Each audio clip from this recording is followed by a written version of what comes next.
thank you for the rare privilege to speak on this. First, because I call from Niger Delta, and we are victims of pollution, air pollution, water pollution, environmental pollution. I don't need to say more because, Your Excellency, Mr. President of the Senate, you are also a victim of all of this environmental degradation. When this National Assembly passed the law, it was a recognition of the fact, and like Senator Zenoso said, this is one law that will go down in history as the one that was crafted, initiated, crafted, and passed by the National Assembly without the backing of the executive.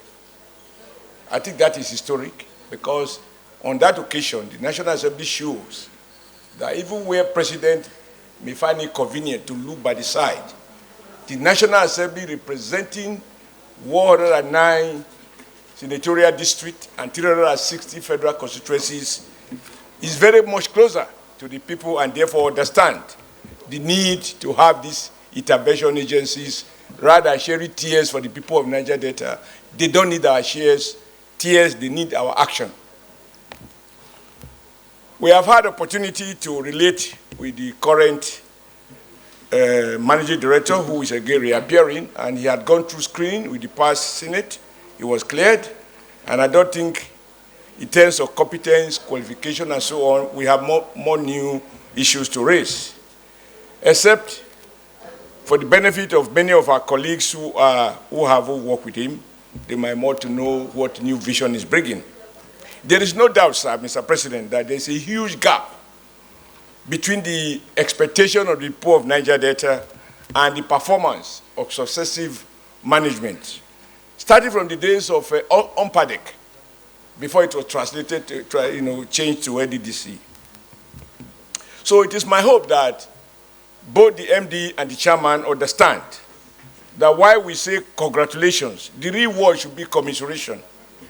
If they are to take on board wholeheartedly the clear vision, the intention of those who frame this law, which is the National Assembly. Sir, two issues. I want to accept in total the submission by distinguished Senator Izonaso from Imo State, and I forgot, Mr. President, to say that I represent the great people of Edo North and of Edo North in Edo State. I should have done that at the beginning. Thank you for allowing me to proceed without doing that. But the law made by the National Assembly provides exactly what Senator Izonaso said, namely that the executive management shall rotate in order of production quota. Clearly, the nomination that has been made is in clear breach of this law. And we know that Mr. President is committed to the rule of law. It couldn't have been his intention to knowingly breach the law. Unfortunately, these nominations, one of them clearly is a breach. Just for greater clarity to colleagues who may not have all the details, Edo State produced far more oil than Ondo State. And from the executive management that has been announced, Ondo State has an executive director, Edo State has none. Ondo produced 27.9 million barrels. It's the sixth oil-producing state.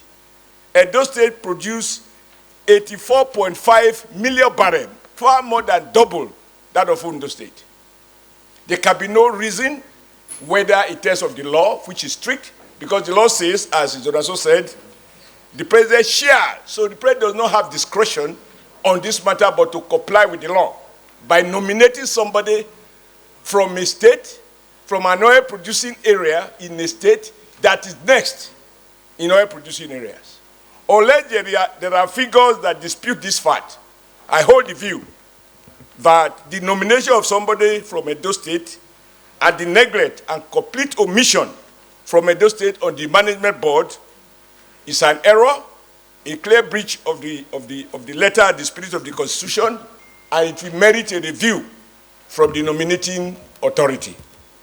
But like he said, because we are committed to supporting the president and ensuring that we don't lose time, I think we can proceed to screen without prejudice, and trusting that the president, upon the evidence that we shall supply, will review and do justice to all manners of persons in all parts of the Niger Delta, because he's the president of all of us. But not to scuttle the nomination. So if we do the screening, that does not, we can stop at confirmation. And then, Mr. President, you have a duty as the number 3 citizen to then liaise and ensure that any error that is well established, that it is corrected, so that we can proceed with the matters of the board. Thank you so much for this privilege.